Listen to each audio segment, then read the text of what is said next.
Nenge. Vraiment. Il a comment dire. Ibra Kamara muso den dabo. Kubarka. Nim ko da muso. Saranga. Kuma te woni. Kuma saranga ba. Saranga ba kuma ibu. Ala ke to jana lu kuma te. Nya feka tafanya flafoni mabla mola. Tabla mola. Slabi. Tabla mola. Wallahi ne ba. Muso ba mana urkil bana kan su ba ta kuma muso ko da muso aka la mola. Anya sala ne tabla mola. Sallallahu alaihi ka wure. Ala amben so ba. Amina ya rabbi. Amra tilin kayro su kayra ala modira. Na ni setana la ko na bari nya so. Amin. Ala baraka do serero. Amma sabati do nando, ala wuriki do ando. Amin. Anslana femfenyen amandana. Lanki so bema. Amin ya rabbi. Endo varanduma anyena mandana lanki so ma. Amin ya rabbi. Men duma na ala udama. Amin. Alkiyama fitina dunya fitina ala manki sirama. Ala na jamana lusuma. Amin. Anta karo bumba bali. Amin ya rabbi. Musa. Naam. Anya ya fali frotrala. Naam. Parce que compte rendu ba kekela. Naam. Ya fatra kan ka ke parce que ka ben pour Kenya ma bi. Tuya. Décision tani kununi. Tuya. Mais Abidjan kol kasia. Ko sabe. Depuis so ma anya traka la pour ne pas que anya na suwo. Tuya. Malheureusement amma ben. Tuya. Jama même fanan kakan kana. Naam. O masela sorona ka be effectivement programme Kenya uma. Ko sabe. Donc wole ko son an naninte.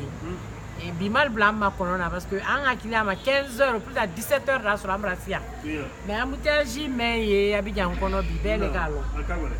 Donc am netene musoleni. Naam wallahi. Mon from solo do ni ndeni do men. Tuya. Donc kalbi ya femme Mbale. ka ben contre temps ma quoi. Tuya. Parce que ni be makula mali. Wallahi. Amra lasi. Mbale. An lerini. Transil me wantre barale la nebra. Naam. Nko fana gotro ku lasi. Obena. Nka bra ka nidi. Ko sabe. Donc nka le tawala rorom to ban na tol brali. Ale fana ici depuis 15h au France il ne ma corona yi. Donc quand dit haketo anye compte tenu des aléas du temps. Naam. No bora la fana ni e ka kuma men fo sise. Naam.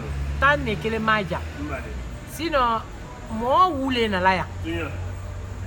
Dudia na la ya herema kono na la ya belle na la. Ko sabe. Mais c'est la première fois Non. moyen na ya. Ka fo ku ilo nyen du nyolu nyini. Naam. Ilo nyen na sere na nyini. Nye wa fo. Naam. Bunya fo li ni karama fo la waka mfa kunu de. Wallahi. Francikalu. Beka local nyagbane ni ba were ayal mo kunta yamna lali. Naam. Mais iba ke soba ko ida lon ka fo ko mo man kan ka ji soba kono molla. Tuya. Albana Brian fana. Naam. Fem be kun fa yalla tante kala lu bolo parce que limité neni. Tuya. Ta ya ne bolo ya bani ba rendez-vous di moma de ban karama ba ni ke France bi mal wal bra parce que altene ile makono ni taula. E kala ka mutai tre bola 5h le lauro ka dama. Donc alute na autantier. Naam. Mais ka ba nara aka contact fola menta. Naam. Musa ka fonne nyana ko c'est bien. Kunu fintura magasin la nara.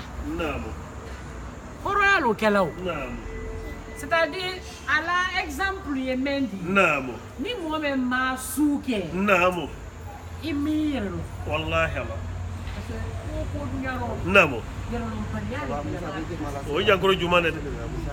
Ni mira lo itini ko kia ko kela. Habada. Aka kia ko le kana obligé ntefana. Tuya. Na tu ma ke jongi to ala. Mosi. Na ka long fo ka kan ko ke parce que afon de ko sere ko me c'est dele jama be troya kuiro. Naam. Kole mais ini parce que il ni jama wole wato far kiama. Fal ba sal al basar kiama li kitoli.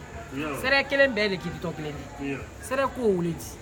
Mais anya tabusi jamana mendo ni c'est mal compris. Alou la initiative me ya luboloye. Ale ni miri la wole mambra na afani ko ndunyole ndo ma mento men fodo. Ado bra fa ko sere ya. Anani wora kanalu nyini kalu ye. Pour que anal de contact ta. Expérience fitini me alu boloye ndo aye o dalma même fana ya alu boloye ndo men dali alu nafa afana ye wota. Wo kan ne fa kunu kan kaba ko yama kan dara ga mama brando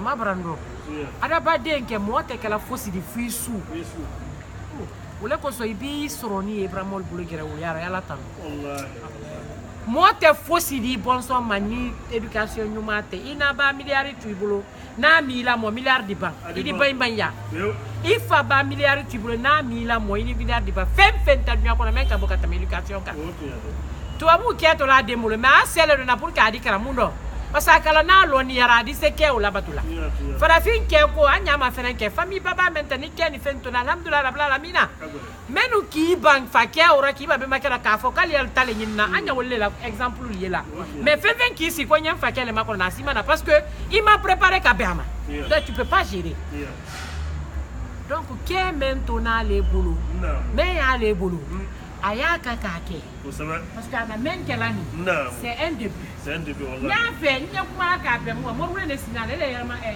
dia kuntiala ya namo ikana ke yudu nyo namo ni makranyama ko saba al bema na bi namo c'est-à-dire que ablani namo ale la programme ne ko so sino yangu ni faka kana mala fa o de ko to de ga wallahi o to de ga fo mais alu menu nani kamre frambra men na mena brana na bara men kelani alu kele nani ni be kama alu kele na be kama parce que sere ko wule di fade nyale o oui kana ki ala te na lu beso la kilendi mais pourquoi foni ko même bolo no do man be di sere kono ko foka wule tata ka ala président ou taka président men sere kono ko ka ala wule taka parce que alu ye kele ni pour que aldi sala du yara tes la sono yala li pour que alla ko dise sono yala parce que ala mako ye wulela alu ye do men kala li ra nyawuti sinon mori la sinte mo buli la sera ka ko le mori baraka la ko ka kete no moyen na la dana kala dan sari fa la lolle la ka ba kala dan tunya ka kala dan telenka ani nyon deme ni nyon kani akala dan wole ka ni ka yo bra peut-être o ya fe ka tami un siècle ka o ko kelen wo yiro folo o mabuila c'est que na la dana men ka wole base solide ni oui la le tunya le la bana donc ale na men kala ni an femfe na nya serero an femfe na nya da bade nyaro ni ne folo fo bi ibi kunda idu nyo kunda nyama ni gese ma dese maladi kati donc ne même fokoro nye kuma la surtout du dia Abidjan nye ka kuma du dia Conakry nye ka kuma du dia kankanye aluelu raja alue ke fabadenti fabadenya te wodi ko di sanin kote yere loni ike ko iba dese wala kuma gbara di fuima so ba kona site mo kala fenkedi wodi soronte mo kala di mbra ke president do te kala di ne fabra ka famde kale ne di Ousmane Kabanya tala ulema ali ba sansa man kala duka ile na kui makula male kui mako yala parce que nyal nkiani ka wole exemple to parce que ne ra kan ngeto ne suya ra kera nyale ibana fodia na la sera le bran na kan ile soroy ya mako na le fala na la sera mol baba kuma la tuma mena ile reçoit atel reçoit ka to ministre des finances la kera nyana ka to gouverneur la banque centrale la al na regade ko ni fe akoko he kontille mendi kwa lui ma bomenna bombe ala la hinala aka fofana ka ora franci ka fela alu dunyo ke do endo ke to ten kono bi na ka kuma fo ko bramen amase afrikia ye mo baladi be ya bunya la be ya respecter la alena andra lu sin sur ka fela ka fo ka kuile kene bla kroni ko dini mentre wol ki nya ko fente ki ko fene ka ye ko kala la ko ke Bomba kon kanya brana nsu brana Allah il était fier mais dini meni e wol manya wala fala ko ako grand brana te ko kana grand doya akaluma akal kana yele di ano ka kemanani ndamna ka nyon nani ka fenkel ke dini lu nyana donc wol ma dara ma lo ça les a surpris après ka fal nya ko he ko sere nyole men ndu nyole men di nkanya leti akia ko bala to mene ka fo ina bra se tunya so ne le buya so ya a baro le bonyana donc mol kan i tolo sere ko la sere ba ke fancy ale ka la experience be fo kunu kal mo lolu ba mo nan metre bi alu mo kemele to sebele mo bi oron lolu ani wolle évoluer la mais non ma évoluer kelen di o allo ma évoluer kelen al na dem la don ni ko sebe sere mo tan e sere kala tia al ba pre wati ni tol ma bra mal ba pral dina tia pour les photos tontew tia i ka susu ke sere no bo perdu taro parce que ni le ma afoko ali alo yin ala da man sabu di le la wasa ala di deme ka be miriya uma tia lo wala ko so na diara meya i occuper sere kula na ma de kan i occuper la il a faire li Abidjan yambi ampleur mais sere la yambi alu fana ya ka français nyam bi ne ka lo men na to alu ko lu be ju alu fem be précautionné yang sera le train fait parce que an naka fam da sera lo ali sini wuli al noro amba wa fancy wuli e folo mais kan sera le ka fen ken fe na dande le ka dande le ka fana ma kuna di le ka a initiative ta na dunyol ka fam dia ka dene wodi o parce que an soro na ro han sini sera ko an brand na mina yi ali sini soma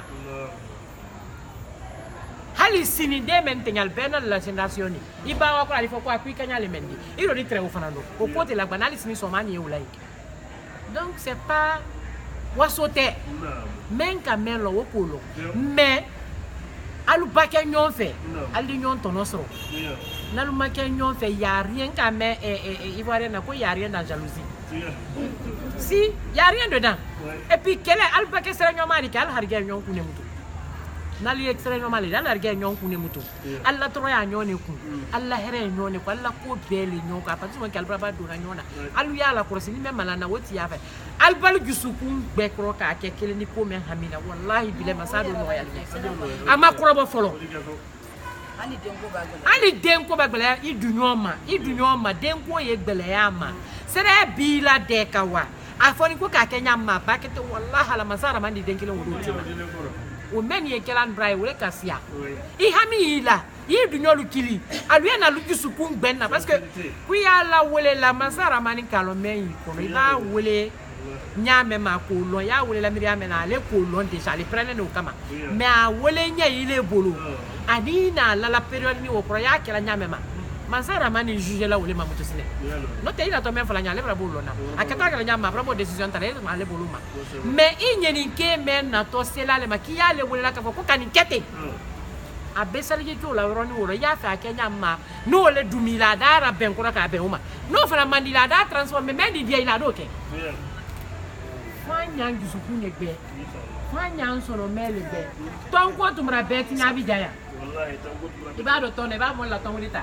ni ma la se na man sara man ya ma I buruju be di to fal mais sere ko taro I du ñol bana milliard di ma sini ko tini bali ki na le milliard se ya na ma ke be ko wole do wole tinyadi wole ka kala ba wallahi ni men di sere ma yi sere da ne ko ndi men ko dem sen na nan mo ko bal na mo an ya mbulu di ñoma be sen ko nyama fusinya asidi ya ma fenya mo sima sere ko juke dankaneni ali bi dabla ra dankani même la ne farsali par la lol mais ne to mo la nyama melo wallahi tu peux pas donc il va même pas que nous marquer là il a pro ko bravo dolma ko ke kanya di changer ala refandi noro do ma di sahado ma di kula yele man ko la koro mon hakilité même ala koro parce que mon allait son mec ben ko ba ye abade mal fait ko ye nya donc ala di deme forcé moi di ko rafili sababu la bolo non sababu tabulu ale nyi nyenike men benenut ala do braba fun la ka foka ale nyenike gbe ya woni ko me yi ko na ko lo ye men foli dala no ma kekene ni adisani anya male ko lo donc il va reprendre fa yana tana otala aya njo pour que comportement dolier kala na sere ko ni fendo anyo boloka amanu na exemple men dilani chacun doit réfléchir là-dessus ka foko ale na ninkela ana la transport le na janga la bieta et puis alors je ne janga fait quelqu'un na mana fo ya bikurana na ça ne ka balu pas il s'en fout wallahi il est venu en vacances c'est fini wallahi mais il a tenu kawaluye andu yo le ya il va nyowan du le il nyowan na sera fo ya amadu na ko mekele ma lo me ko bale no ko bale wallahi c'est symbolique c'est vrai ko bale parce que Moussa ka kuma fo ka la kan adiani nye mun kosɔn a da fɔ ko ko komi nin bɔli faransi le ko le kosɔn ko an ma muso bila mɔja ko ka wa jamais fa tɛ mɔsirɔ fa tɛ wali ɲuman kɛla rɔ i ka ko fana kɛ i y'a ye kili ye